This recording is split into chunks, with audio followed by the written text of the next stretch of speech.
Welcome to our channel. ఈ రోజు మనతో పాటు స్టోరీ టెల్లర్ రమగారు ఉన్నారు. నమస్తే రమగారు. నమస్తే జయ. రమగారు, లాస్ట్ వీక్ లో ఒక పెద్ద స్టోరీ చెప్పుకున్నాం, భలే ఇంట్రెస్టింగ్ అనిపించింది. ఈ రోజు కూడా అలాంటి పెద్ద స్టోరీ ఒకటి చెప్పండి. కీర్తిసేన అని ఒక అమ్మాయి కథ చెప్తాం. అయితే కాస్త అటు ఇటుగా ఇది చిన్న పతివ్రత కథ అని అనుకోవాలి. మామూలుగా పతివ్రతల కథలు అంటే మనం సతీ అనసూయ, సతీ సావిత్రి అలా చెప్పుకుంటాం. అంటే ఎక్స్ట్రీమ్ లిమిట్స్ దాటేసి వీళ్ళు భర్తల కోసం పాతివ్రత్యం అంటే తమ తాలూకు సౌభాగ్యాన్ని కాపాడుకోవడానికి మ్యాక్సిమం ట్రై చేసి చాలా కష్టపడి ఎంతో కష్టాన్నైనా ఎదుర్కొనే వాళ్ళ కథలనే మనం వాళ్ళే పతివ్రతామ తల్లులుగా భావిస్తాం కదా. ఇది మరీ పూర్తిగా పతివ్రత అంటే అంత పెద్ద రకం ధోరణి కాదు, కానీ మామూలు అమ్మాయిలు తమ ఫ్యామిలీని నిలబెట్టుకోవడానికి చేసే ప్రయత్నాన్ని చెప్పిన కథ అనమాట. ఆసక్తికరంగా ఉంటుంది అమ్మాయి కథ. నాకు గుర్తుండి ఈ సంవత్సరం ఇంటర్మీడియట్ ఫస్ట్ ఇయర్కో సెకండ్ ఇయర్కో సాంస్క్రిట్ లో ఈ లెసన్ పెట్టారు. ఇది బృహత్ కథలోని కథ, సంస్కృతంలో ఉంటుంది. సాంస్క్రిట్ తీసుకున్న వాళ్ళకి తెలుస్తుంది. పేరెంట్స్ ఎవరైనా స్టోరీ చెప్పి ఉంటే వాళ్ళకి కూడా తెలుస్తుంది. కథ ఇంట్రెస్టింగ్ గా ఉంటుంది, జనరల్ పీపుల్ కి తెలిసే అవకాశం లేదు. ఇది కథ. ఈ అమ్మాయి పేరు ఏంటంటే కీర్తిసేన. కీర్తిసేన అనే అమ్మాయి ఒక వ్యాపారస్తుడు కూతురు. ఆయన చాలా ముద్దుగా గారాభంగా పెంచాడు. ఈ పిల్ల చాలా అందగత్తెట, చక్కగా ఉండేది. చక్కటి అమ్మాయి, మృదు స్వభావి. అంటే ఒకళ్ళు జోలికి పోయే లక్షణం లేదు అమ్మాయికి. తన పనేదో తనేదో చక్కగా బంగారు బొమ్మలాగా ఉండేది. అయితే వాళ్ళ నాన్న బాగా వెతికి ఆ పిల్లకి అనురూపమైన పెళ్లి కొడుకుని వెతికాడనమాట. అందమైన చక్కగా కాలు పొడుగున పొడుగాట అబ్బాయి, మంచి ఆజానుబాహువు. అటు పిల్ల అందమైన పిల్ల పక్కన మరింత అందంగా కనపడే పెళ్లి కొడుకు కోసం బాగా ప్రయత్నం చేసి చివరికి ఒక పెళ్లి కొడుకుని సాధించారు. సాధిస్తే ఆ పిల్లవాడికి తండ్రి లేడు, వాళ్ళ అమ్మ ఉంది. ఈ అమ్మ ఏంటంటే ఈవిడ కొంచెం గయ్యాళిదని ఊళ్ళో పేరు. కానీ ఒక పిల్లాడు కదా, వాడిని ఏదో కొంచెం చదువు విద్యాబుద్ధులు చెప్పించింది. వాళ్ళకి ఏవో వ్యాపారాలు ఉన్నాయి. ఉంటే సరే బాగుంది కదా, బాధ్యతలు లేవు, ఒకడే పిల్లాడు. ఏదో కొంత ఆస్తిపాస్తి ఉందని ఆలోచించి పిల్లవాడు అందంగా ఉన్నాడు, పైపెచ్చు పిల్లని ఇష్టపడ్డాడు. ఇవన్నీ ఇప్పుడు మన అందరూ ఆడపిల్లల తండ్రులు ఆలోచించే సహజమైన విధానంలోనే ఈ కీర్తిసేన నాన్న కూడా ఆలోచించి ఆ పిల్లకి పెళ్లి చేశాడు. పెళ్లి చేస్తే భార్యాభర్త అన్యోన్యంగా చక్క చిలక గోరింకాలే బాగా ఉండేవాళ్ళు. ఈ అత్తగారికి కొంచెం లేత వయసులోనే భర్త చనిపోయాడు. ఆవిడకి కోడలు కొడుకు అన్యోన్యంగా ఉంటే ఆవిడకి ఏం పెద్ద నచ్చేది కాదు. పైగా సహజంగానే గయ్యాళి, కొంత పోట్లాట కోరు, కయ్యానికి కాలు దువ్వే రకం. చుట్టుపక్కల వాళ్ళతో అసలు స్నేహాలే లేవు ఆవిడకి. ఈ పిల్లని ఆ భర్త బయటికి వెళ్ళంగానే కోడల్ని కాల్చుకు తినేది ఆవిడ. ఏదో ఒకటి అంటాం, తిట్టడం, ఒట్టి పుణ్యానికి ఏదైనా పని నాకు చేత కాదు అనగానే నువ్వు చేసి తీరాల్సిందేనని మొండికెత్తి పని చేయించడము, ఇలా బాగా ఏడిపించుకు తినేది. ఈ అమ్మాయి పెద్దగా భర్తకి చెప్పేది కాదు. కానీ వాళ్ళ అమ్మ పాపం ఇంకెవరు లేరు అతనికి, తల్లి తప్ప, అమ్మకి అతనికి చెడగొట్టకూడదు అని బుద్ధిమంతురాలన్నమాట ఈ పిల్ల. బుద్ధిమంతుల లక్షణం ఏమిటంటే నాకు ఇబ్బంది వచ్చింది మీ అమ్మ వల్ల అని చెప్పి అమ్మకి కొడుక్కి పోట్లాట పెట్టకుండా ఉండటమే బుద్ధిమంతుల లక్షణం. సరే, ఆ లక్షణం ప్రకారం ఆ పిల్ల ఏం చేసింది, పొడితే పొట్టాడిందిలే. భర్త ఉన్నప్పుడు తను ఏమంటలేదు, భర్త తనతో చాలా బాగా ప్రేమగా ఉంటున్నాడు. ఇది ఆలోచించుకుని ఈ అత్తగారి దుష్కృత్యాలు ఎప్పుడు ఆ పిల్ల చెప్పల భర్తకి. కొన్నాళ్ళ తర్వాత ఏమైందంటే ఇతనికి అప్పుడు ఆ రోజుల్లో వ్యాపారాలు వేరే ఊళ్ళకి వెళ్ళి చేయటమే కదా. ఇక్కడ సరుకు అక్కడికి పట్టుకెళ్ళేవాళ్ళు, అక్కడ సరుకు ఇక్కడికి తెచ్చేవాళ్ళు. ఈ క్రమంలో ఇతనికి వాళ్ళ చుట్టాలంతా ఏదో ఒక వస్తువు బళ్ళ మీద వేసుకుని వలభి అనే ఒక నగరానికి వెళ్దామని, పక్కన ఉంది వల్లభ నగరం, వలభి అంటారు దాన్ని, అక్కడికి వెళ్దామని అన్నారు. అనేసరికల్లా ఈ వెళ్ళటము బాగా 2-3 నెలలు పట్టేస్తుంది. దూరం వెళ్ళి రావాలి కదా, 3 months 6 months కూడా పట్టేది. ఈ 3 నెలలు 6 నెలలు ఇతను ఉండకపోతే ఈవిడ తను ఏం చేస్తుందోనని భయపడి ఈ పెళ్ళి ఏం చేసింది, కీర్తిసేన భర్తకి చెప్పింది, మీ అమ్మ నన్ను చాలా అన్నిటికీ తిడుతూ ఉంటుంది, మా అమ్మగారు తిడతారు అంటే కొంచెం ముద్దుగానే చెప్పింది. గొప్పగా అంటే కంప్లైంట్ లా కాకుండా నువ్వు లేకపోతే నేను ఒక్కదాన్నే ఉంటే నన్ను ఇబ్బంది పెడుతుందేమోనని నాకు భయంగా ఉంది, నేను ఒక్కతనే ఉండలేను, నువ్వు వెళ్ళొద్దంది. అనేసరికల్లా ఇతను భార్యకి నచ్చ చెప్పాడు. అలా అంటే ఎట్లా వ్యాపారం, మనకి ఈ ఊళ్ళో ఉంటే మనకు నడవదు, ఇట్లా వ్యాపారాలు చేసుకోవాలి, నేను మా అమ్మకి చెప్తాను లేని వాళ్ళ అమ్మకి, అమ్మ నేను ఇట్లా 5-6 నెలలు వెళ్ళాలి, 3 నెలల నుంచి 6 నెలల దాకా పడుతుంది. ఈ అమ్మాయి మంచి కుటుంబంలో పుట్టిన పిల్ల, దాంతో స్నేహంగా ఉండాలమ్మా, నువ్వు స్నేహంగా ఉండాలి, గొడవలు అవి పెట్టద్దమ్మా, నేను తిరిగి వచ్చేదాకా నా భార్యను జాగ్రత్తగా చూసుకోమ్మా అని అన్నాడు. అనేసరికల్లా వాళ్ళమ్మ తెల్లబోయినట్టుగా మొహం పెట్టి, అదేమిట్రా అట్లా అంటావు, నేను ఎందుకు ఇబ్బంది పెడతాను, మన ఇద్దరికి గొడవ పెట్టడానికి నీ భార్య ఇట్లాంటి పిచ్చి మాటలు చెప్తోంది. చిన్నపిల్ల దానికి అలా అర్థం చేసుకుంది కాబోలు, తన మంచికే చెప్తాను కానీ నేను నీకు దానికి చెడు చేయాలని నేను అనుకుంటానా, నాకున్నది ఒకే కొడుకు ఒకే కోడలు అని ఇట్లా రకరకాలు మాట్లాడేసరికల్లా ఈ కుర్రాడు నమ్మేశాడు. అమ్మ మాట తల్లుల మాటలు సహజం కదా, వాళ్ళ అమ్మ మాట ప్రతివాడు అమ్మ మాట నమ్ముతాడు. ఏమనుకున్నాడంటే భార్యే అమాయకత్వము, పైగా చిన్నప్పటి నుంచి వేరే ఊళ్ళో పెరిగింది, ఈవిడ ధోరణి ఆ పిల్లకి అర్థం కాక అపార్థం చేసుకుందని భావించి ఏం పర్వాలేదు మా అమ్మ నిన్ను బాగా చూసుకుంటుందని భార్యకి నచ్చజెప్పి వీడికి అంతా వెళ్ళిపోయాడు బిజినెస్ కోసం. ఇక ఆ కొడుకు అటు వెళ్ళటం ఏమిటి, ఈవిడ కోడల్ని చావు కొట్టి చెవులు మూసేసింది, కొట్టేసింది బాగా. తర్వాత పని వాళ్ళందరినీ మానిపించేసింది, ఇంట్లో అన్ని పనులు కోడలతోటే చేయించింది కొన్ని రోజుల పాటు. ఈ పిల్ల చిక్కిపోవటం మొదలుపెట్టింది, పని చేయొద్దు అంత పని. అక్కడి నుంచి ఏం చేసింది, ఈవిడికి ఒక స్నేహితురాలు ఉంది, ఎంతసేపు ఎప్పుడు వచ్చి వీళ్ళింటూనే ఉంటుంది. వీళ్ళిద్దరూ కలిసి ఏం చేశారంటే ఆ పిల్లని కాస్త ఒకరోజు ఒంటి మీద బట్టలు లేకుండా చేసేసి దాదాపుగా కొట్టి వాళ్ళ ఇంట్లో ఒక నేలమాళిగ ఉందిట. నేలమాళిగ అంటే పాత రోజులు ఏంటంటే ధనం దాచుకునేందుకు నేలమాళిగలు ఉండేవి, మెట్లు దిగి అక్కడ కనపడేది కాదు, కనపడకుండా ఉండేది. దాన్ని ఇప్పుడు మన సినిమాల్లో చూపిస్తుంటారు, అట్లాంటి లోపలికి మనకదే మన సినిమాలో కూడా పాత సినిమాల్లో కనపడుతుంది, తలుపులాగానే ఉంటుంది, దాని లోపల ఇంకో ద్వారం ఉంటుంది అనమాట, భూమి లోపలికి ఉండేవి. ఈ నేల మంచాల కిందకి అక్కడ పెట్టేవాళ్ళు వాటి తలుపులు, కిందకి లోపలికి వెళ్తే అక్కడ ధాన్యము బంగారం అవి దాచిపెట్టుకునేవాళ్ళు. ధాన్యాల కంటే హెచ్చుగా బంగారము, గింజలు ఏవి విత్తనాలు, తర్వాత డబ్బులు, ఖరీదైన వస్తువులు, విలువైన వస్తువులు, పాత వస్తువుల్ని వాటిని కింద దాచిపెట్టేవాళ్ళు. ఆ నేలమాళిగలో ఉన్న డబ్బులన్నీ బయటికి తెచ్చేసి ఈ అమ్మాయిని ఆ నేలమాళిగలో పడేశారు. అయ్యో. రోజు ఏం చేసేవాళ్ళు, తలుపు తీసి ఒక చిన్న అంత మూకుడుతోటి, మట్టి మూకుడుతోటి దాంట్లో అంత అన్నం పెట్టి కిందకి వదిలిపెట్టేవాళ్ళు. చంపేయలేదు, చచ్చిపోయేలాగా చేశారు. అంతే అన్నం తిని గాలి వెలుతురు రాని చోట ఉంటే మనుషులు ఏం బతుకుతారు? కొద్ది 2-3-4 రోజులు గడిచేసరికి 2-3 రోజులకి ఆ పిల్ల ఏడ్చి మొత్తుకుంది, కానీ ఏమీ వినపడదు బయటికి. సరే ఏం చేసింది, ఆ చేతులు చీకటి అటు ఇటు చేతులు ఆడిస్తూ వెతుకుంటూ చచ్చిపోతానో ఏమిటో ఇక్కడ ఏమున్నాయో అని చేతులు ఆడిస్తుంటే అమ్మాయికి ఒక ఇంత ఇనుప వస్తువు కడ్డీ లాంటిది దొరికింది, గుణపం అన్నమాట, చిన్నది. మనం మొక్కలు తవ్వడానికి వాడుకుంటాం చూడు, ఒకవైపు తలవైపు పెద్ద లావుగా ఉంది, కొస కొంచెం పలచగా ఉండి పదునుగా ఉన్నట్టు తెలిసింది. మనం ముట్టుకుంటే మనకు కొన్ని వస్తువులు టోపోగ్రఫీ అర్థమవుతుంది కదా అది ఎలా ఉందో. ఆ అమ్మాయికి ఇదేదో తవ్వే సాధనం అని తెలిసింది. తను కూర్చున్న చోటే తవ్వడానికి అట్లా అట్లా అట్లా అట్లా తవ్వటం మొదలుపెట్టింది. తవ్వుతూ ఉంటే అంటే గోడని కిందకి పడేశారు కదా, ఓ పక్క గోడను తవ్వుతుంటే ఆ మెల్లిగా ఆ ప్రాంతం అది ఎట్లా అయిందంటే ఆ అమ్మాయి తాలూకు పడక గదిలో ఒక మూలకి చేరింది. ఓహో. అటు నుంచి కొద్దిగా వెలుగు కనపడుతోంది అనమాట. మట్టి గోడలు కదా, పాతకాలంలో సిమెంటు ఇటుకలు లేవుగా, మట్టి గోడలు ఉండేవి. ఈ అమ్మాయి ఏం చేసింది, తవ్వి శబ్దం వస్తున్నట్టు తెలియకుండా మెల్లిగా తవ్వి 2-3 రోజులకి మొత్తానికి తన బెడ్రూమ్లోకి చేరింది. ఓహో. చేరేసరికల్లా ఏమనుకుంది, కొద్దిపాటి వెలుగులో రాత్రిపూట చేరిపోయింది లోపలికి. నిదానంగా ఏం చేసింది, తనవి కొన్ని బట్టలు కొంత బంగారము తీసుకుంది. బోల్డ్ అంత ఆస్తి ఇచ్చేట వాళ్ళ నాన్న పిల్లకి, ఎంత బంగారమో, ఎన్ని వస్తువులు, ఒకతే పిల్ల చాలా ఇచ్చాడు. సరే కొంత బంగారం కొన్ని బట్టలు తీసుకుని బయటకు వచ్చింది. బయటకు వచ్చాక ఏమనిపించిందంటే, నేను రోడ్డు మీద ఈ రకంగా తిరిగాననుకో, నేను స్త్రీని, నన్ను కనిపెట్టేస్తారు, ఫలానా వాళ్ళ కోడళ్ళని తెలిసిపోతుందని ఏం చేసింది, తన బట్టలు వదిలిపెట్టేసి భర్త బట్టలు తీసుకుని బంగారం తీసుకుని ఆ బట్టలు వేసుకుని మగవాడి వేషధారణతో, అప్పుడు మగవాళ్ళకి ఆడవాళ్ళకి చిన్న చిన్న తేడాలు ఉండేవి. స్త్రీలు వేసేది, మగవాళ్ళు అయితే చొక్కాలు లాంటి షరాయి లాంటివి వేసుకుంటారు కదా, ఓ పంచ కట్టుకుని నడుముకి పైన ఒక చొక్కా లాంటిది, నెత్తికో తలపాగా పెట్టుకుని బంగారం పట్టుకుని వెళ్ళిపోయింది బయటికి. వెళ్ళిపోయి ఏం చేసింది, బాగా కొంత దూరం నడిచాక ఏమనిపించింది, ఎక్కడో చోట ఉండాలి, భర్త వచ్చేదాకా ఉండాలి. తండ్రి దగ్గరికి వెళ్ళటానికి ఆ అమ్మాయికి మనసొప్పల. అంటే ఇప్పుడు పుట్టిళ్ళకి చేరకూడదని పాత కాలపు వాళ్ళ ఉద్దేశం అనమాట. ఏదైనా ప్రాబ్లం రాగానే అమ్మా నాన్న వైపు చూసి పరిగెత్తేస్తాం మనం. ఇప్పుడు మన పరిస్థితులు అవి. అవును. ఈ పాత రోజుల్లో ఈ చెడి పుట్టిళ్ళు చేరకూడదు అనేది ఒక సూత్రం. కష్టాల్లో ఉన్నప్పుడు అస్సలు వెళ్ళకూడదు, పరువు ఉండదని. మనం ఇలాంటి పాత సినిమాల డైలాగుల్లో మనకు వినపడతాయి. మాయాబజార్ సినిమా బాగా చూసిన వాళ్ళకి సుభద్రాదేవి చెడి పుట్టిళ్ళు చేరకూడదని ఏడుస్తుంది. చిన్నతనం, చులకనైపోతాం అన్నదమ్ములు అక్క చెల్లెళ్లలో. అందుకని వెళ్ళేవాళ్ళు కాదు. ఇప్పుడు ఒక పిల్ల ఉంటే ఏ చులకన లేదేం లేదు, ఒక పిల్లలు 2 పిల్లలే కదా, అప్పటికంటే సంసారాలు పెద్ద ఉండేవి. ఈ అమ్మాయి ఏం చేస్తుందంటే భర్తను వెతుక్కుంటూ అతను వెళ్ళిన నగరానికి వెళ్ళిపోదలుచుకుంది. ఒట్టిగా ఏం వెళ్తామని ఒక వ్యాపారస్తుల బిడారు వెళ్తుంటే వాళ్ళని ఆశ్రయించింది.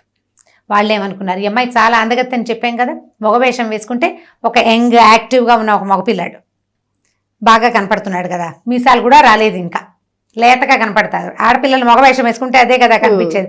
తప్పించుకోవడానికి ఆడవాళ్ళు మగవేషాలు, మగవాళ్ళు ఆడవేషాలు వేసేవాళ్ళని తెలుస్తోంది దీన్ని బట్టి. అక్కడి నుంచి వాళ్ళ దగ్గరికి వెళ్ళింది. వెళ్తే అతనేమన్నాడు, ఈ కుర్రాడిని చూసి సరదా పడి, బాగున్నాడని మాతోటేముండు, ఏదో ఒక వ్యాపారం చేసుకుందు కానీ అని చెప్పాడు. ఏం చెప్పింది ఈ అమ్మాయి, నేను ఇంట్లో పోట్లాడి మా నాన్న వాళ్ళతో పోట్లాడి ఏదైనా వ్యాపారం చేసుకోవడానికి వచ్చేసానని అతన్ని నమ్మించింది. మరి ఏదో ఒక మాట చెప్పాలి కదా. సరే వాళ్ళ దగ్గర వెళ్తుంటే ఏమైంది, వెళ్ళే దారిలో వాళ్ళు ఏం చేశారంటే మెయిన్ రోడ్ల మీద వెళ్ళాల, మెయిన్ రోడ్స్ మీద వెళ్ళలేదు. మెయిన్ రోడ్డు మీద వెళ్తే ఏమవుతుందంటే సుంకాలు పడిపోతాయి, ట్యాక్సెస్ పడతాయి బాగా. అందుకని వాళ్ళు ఏం చేశారు, కొన్ని అడవి మార్గాలు పట్టి కొన్ని అడవుల్లో నడుచుకుంటూ పోతారు. ఈ బళ్ళు అవి వేసుకుని ఒంటెలు అప్పట్లో అలాగే వెళ్ళేవి. ఒక బిడారు ఒక 20-30 మంది వ్యాపారస్తులు, ఓ 10-20 బళ్ళు, కొన్నిటి నిండా సరుకు, కొన్నిట్లలో మనుషులు వీళ్ళకి భోజనాలకు సరిపడా వస్తువులు వేసుకుని వ్యాపారాలకు పోయేవాళ్ళు. పెద్ద ఎత్తున వెళ్ళగలిగే వాళ్ళేమో ఓడల మీద వెళ్ళేవాళ్ళు. ఈ చిన్న ఎత్తున వ్యాపారం చేసుకునే వాళ్ళంతా ఒంటెద్దు బళ్ళు, 2 ఎడ్ల బళ్ళు, ఎడ్ల బళ్ళు మహా ఉంటే ఒక గుర్రం, ఓ 2 కుక్కలు అలా తీసుకుని వెళ్ళేవాళ్ళు కాపలాకి అవసరానికి. అక్కడి నుంచి ఈ బిడార్లో వెళ్తోంది కదా, వీళ్ళు ఏం చేశారు, ఈ అడవిదారిలో వెళ్తున్నారు. వెళ్తూ ఉంటే ఈ అడవిదారిలో బాగా ముందుకెళ్ళాక వీళ్ళకి ఒక నక్క ఊళ్ళ వినపడింది. అదొక శకునం అనమాట. నక్క ఊళ్ళలు ఎక్కడ వినపడతాయి అంటే దొంగలు వచ్చే దారిలో నక్క ఊళ్ళ వినపడుతుందని శాస్త్రం అంట. దాంతో వీళ్ళు హడిలిపోయి దొంగలు వచ్చేస్తున్నారు, పారిపోతుంది. ఎవరి దారిని వాళ్ళు పారిపోతే కనీసం ప్రాణాలైనా దొంగ వేదాలు అప్పట్లో ఏం చేసేవాళ్ళు, చంపేస్తారు. ఇప్పుడు వస్తువు తీసుకుని వీళ్ళని వదిలిపెడితే ఏదో బతుకు జీవుడా అని బతకచ్చు, మీద పడి చంపేస్తారు వాళ్ళు. ఒక్కొక్కళ్ళు బందిపోట్లు, వాళ్ళ క్రూరంగా ఉంటారు మనుషులు. దాంతో ఏ పక్కకి ఆ పక్కకి జనాలు పారిపోయారు. ఈ కీర్తిసేన అయ్యో దేవుడా, అత్తారింట్లో చావు ఎదురైందని రోడ్డు మీదకి వస్తే ఇక్కడ కూడా చావుగానే ఉంది, నేనేం చేతురా నాయనా అని ఏం చేసింది, ఆ పరిగెత్తుకుంటూ వెళ్తే ఓ చెట్టు పక్కన ఒక గొయ్యి లాంటిది దొరికింది. అమ్మాయి కనపడేసరికి గభాలను ఆ గోతులోకి వెళ్ళి దిగిపోయి ఆ చుట్టుపక్కల ఆకులు అలమల మీదకి లాక్కుని అందులో రహస్యంగా కూర్చుంది. ఈ దొంగలు రానే వచ్చారు, దొరికిన వాళ్ళని ఒకళ్ళిద్దరిని కొట్టడం, తనటం, చంపడం చేసేసి ఈ వస్తువులన్నీ పట్టుకుని వెళ్ళిపోయారు వాళ్ళ దారిని వాళ్ళు. తెల్లారేదాకా ఆ గోతులోనే కూర్చుని అమ్మాయి అదృష్టం ఏ పామో తేలో రాలా, ఏ అడవి జంతువో రాలా. ఈ దొంగలు వచ్చిన హడావిడి హైరానికి జంతువులు వీళ్ళ దగ్గరికి రాలేదు. అదొక ప్లస్ పాయింట్ అనమాట. అక్కడి నుంచి ఈ అమ్మాయి గోతులోంచి లేచాక సరే ఏదో ఎక్కడికి వెళ్ళాలో తెలీదు, నడిచిపోతుంటే ఒక మునీశ్వరుడు కనపడి ఎవరినైనా ఏమిట్రా నాయన సంగతి అని అడిగితే, రాత్రి ఇట్లా వచ్చామండి, దొంగలు మా వెంట పడ్డారు, ఏదో దాక్కున్నానంటే ఆయన ఏం చేశాడు, కమండలంలో కాసిన నీళ్లుని ఆ నీళ్లు చెంబు కమండలం అయితే మంచినీళ్ళు తాగిన ఆయన అని ఇస్తే ఆ నీళ్లు తాగి అమ్మాయి ఆహారం లేదు ఏమీ లేదు. ఇప్పుడు నీళ్లు తాగినా కనీసం నయమే కదా, ఏ తిండి లేనప్పుడు. ఆ నీళ్లు తాగి మెల్లిగా దారి పెట్టింది, వలభీ నగరానికి దారి పెట్టింది, భర్త వెళ్ళిన నగరానికి అనమాట. ఆయన దారి చూపించాడు ఇలా వెళ్ళమని. అలా వెళ్తుంటే ఏమైందంటే ఒక చెట్ల తోపు, పోడన్ని మామిడి చెట్లు, జామ చెట్లు, ఈ చెట్లు చాలా ఉన్నాయి. ఆ లోపల ఒక గుడిసె లాంటిది కూడా కనపడింది. ఈ అమ్మాయి ఏం చేసింది, ఆ తోటలోకి ప్రవేశించి పోయి ఆ గుడిసెలాగా ఉన్న దాంట్లో ఎవరు మనుషులు లేరు, అంటే తోటమాలీలు కాపలా కోసం వేసుకున్నదనమాట. ఇప్పుడైతే లేవు, పళ్ళు గిళ్ళు లేవు చెట్లకేమీ. ఈ లోపల పోయి కూర్చుని ఏం చేసింది, ద్వారానికి లోపల ఎవరి రాకుండా, అంటే జంతువులు రాకుండా అడ్డకట్ట వేసేసి కూర్చుంటే ఏమైంది, పెద్ద దబదబా గునుగున అని రకరకాల చప్పుళ్ళు వినపడుతున్నాయి, నేల అదిరిపోతుంది, ఎవరో వస్తున్నారు లోపలికి. ఆ వస్తుంటే ఆ వచ్చింది ఎవరని ఆ తలుపుకున్న కంతల నుంచి చూస్తుంటే అమ్మాయికి ఏం కనపడిందంటే ఒక రాక్షసి, మంచి కూరలు బ్రహ్మాండంగా, ఆడది, పెద్ద ఎత్తుగా ఉంది, బ్రహ్మాండమైన పర్సనాలిటీ, చిట్టి పొట్టి పిల్లలు ఉన్నారు 5-6 దాని దగ్గర, రాక్షస పిల్లలు.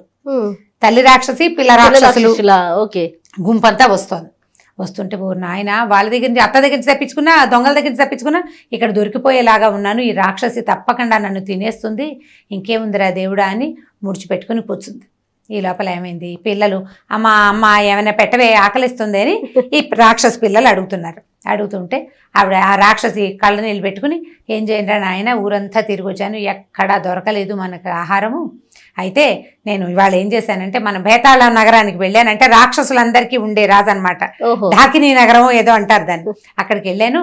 అయితే బేతాళుడు నన్ను నువ్వెవరు ఏమిటని అడిగితే నేను మన సంగతి అంతా చెప్పాను, మన వంశవృక్షం చెప్పింది అనమాట రాక్షసి, ఫలానా వాళ్ళ అమ్మాయిని, ఫలానా వాళ్ళ మనవరాలు, ఇంకోళ్ళ మేనగోడల్ని లైనంతా చెప్పింది. నా వంశవృక్షం అంతా విని నువ్వు చాలా గొప్ప జాతికి చెందిన రాక్షసివి, నీకు ఆహారం దొరకపోవటం కడు శోచనీయమైన సంగతి, కాబట్టి నువ్వు ఒక పని చెయ్యి, ఒక 10 రోజులు, ఒక 1 నెల రోజులు ఓపిక పట్టు. ఈ 1 నెల రోజులు ఓపిక పడితే వసుదత్తుడని ఒక రాజున్నాడు, ఇప్పుడు ఈ అడవి ప్రాంతానికి రాజు. అతను ఒకసారి వేటకి అడవిలోకి వస్తే చెవిజొచ్చు పాము అనే ఒక పురుగు, అది మనుషులు ఎవరైనా కనపడితే జంతువులకు కూడా చెవుల్లో దూరుతుందిట ఆ పాము, చెవిలో దూరే పాము. మన దగ్గర కూడా రోకల బండ ఏదో పురుగు ఉండేది జయ, బయట పడుకుంటే రోకల బండ పురుగు చెవిలో దూరుతుందని చెప్పేవాళ్ళు. సన్నగా మెలికలు తిరుగుతుంది. దాని పేరు అదే అనిపిస్తుంది. ఆ పాములు చెవిలో దూరతాయని చెప్పారు. ఈ చెవిలో దూరిన ఒక పామట అడవిలో చెవిలో దూరిపోయింది. 100-150 పిల్లలు పెట్టింది అతన్ని తల్లో బుర్రలోకి వెళ్ళిపోయి.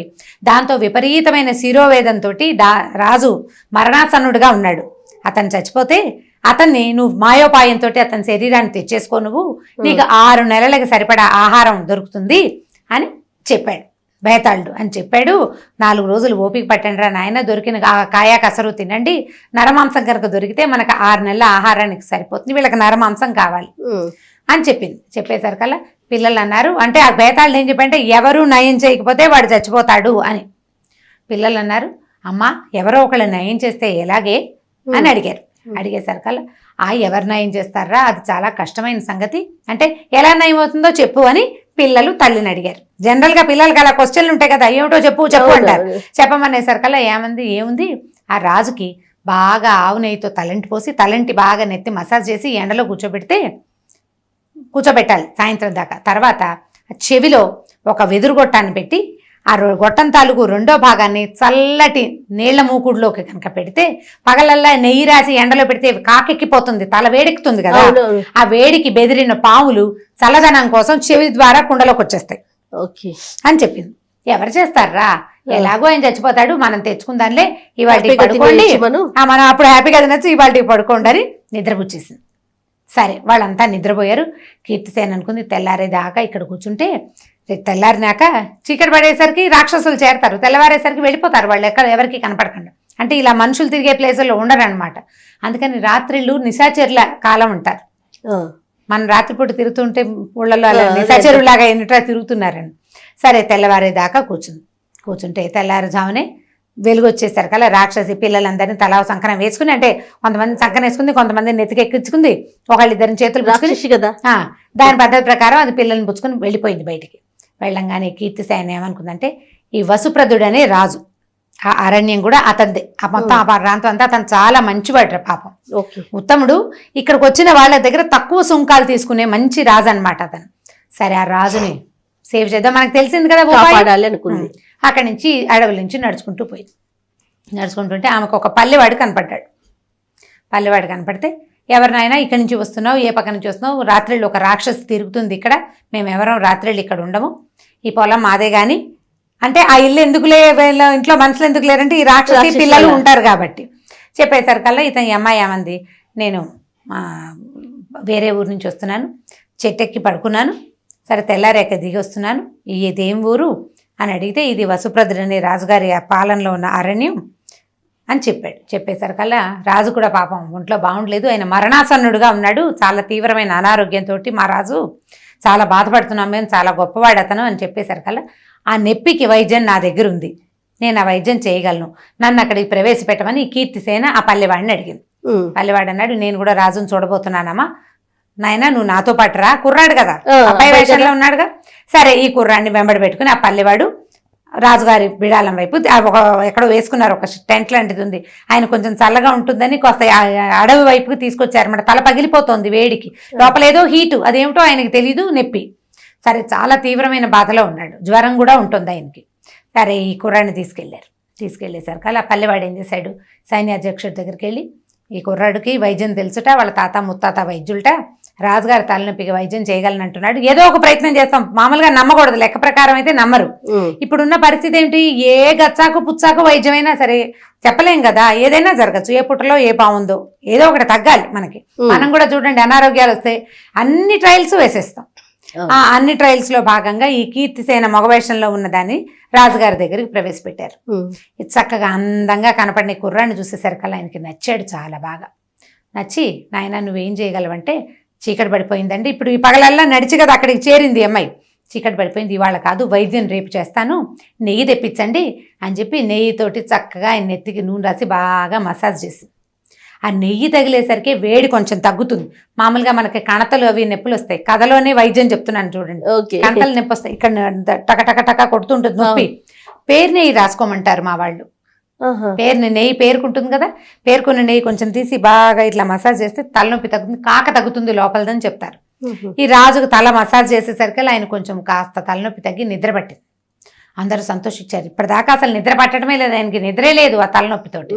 అక్కడి నుంచి మర్నాడు పొద్దున ఏం చేసింది, వాళ్ళు కుర్రాన్నేమో చక్కగా తీసుకెళ్ళి స్నానం సంధ్య చేయించి పడుకునేటానికి వనరు కల్పించారు.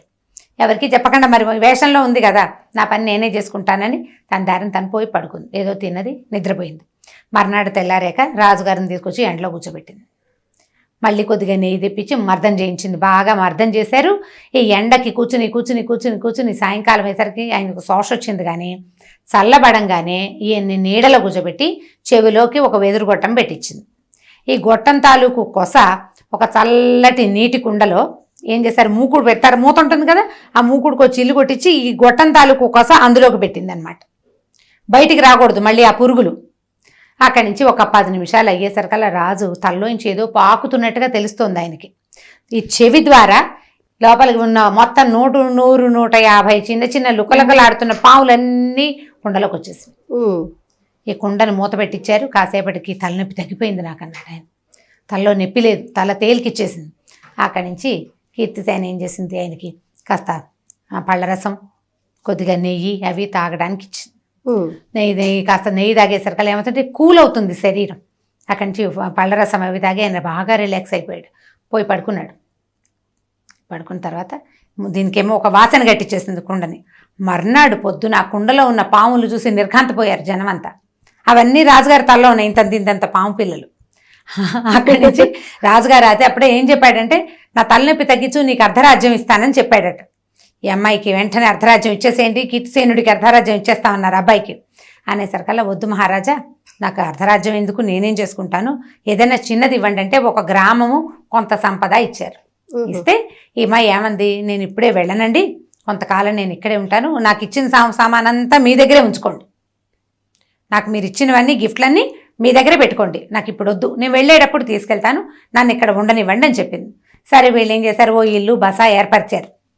రాజును రక్షించినందుకు ఇది కూడా ఇంకో రాజు కింద ట్రీట్ చేస్తున్నారు అనమాట. హాయిగా అమ్మాయి ఇక మిగిలిన వాళ్ళు ఎవరిని లోపల రానివ్వకుండా తన స్నానపానాది కార్యక్రమాలన్నీ తనే చేసుకుంటూ హాయిగా తన దారిని తను ఉండడం మొదలుపెట్టింది. 1 నెల రోజులు 2 నెలలు అట్లా టైం గడిచింది.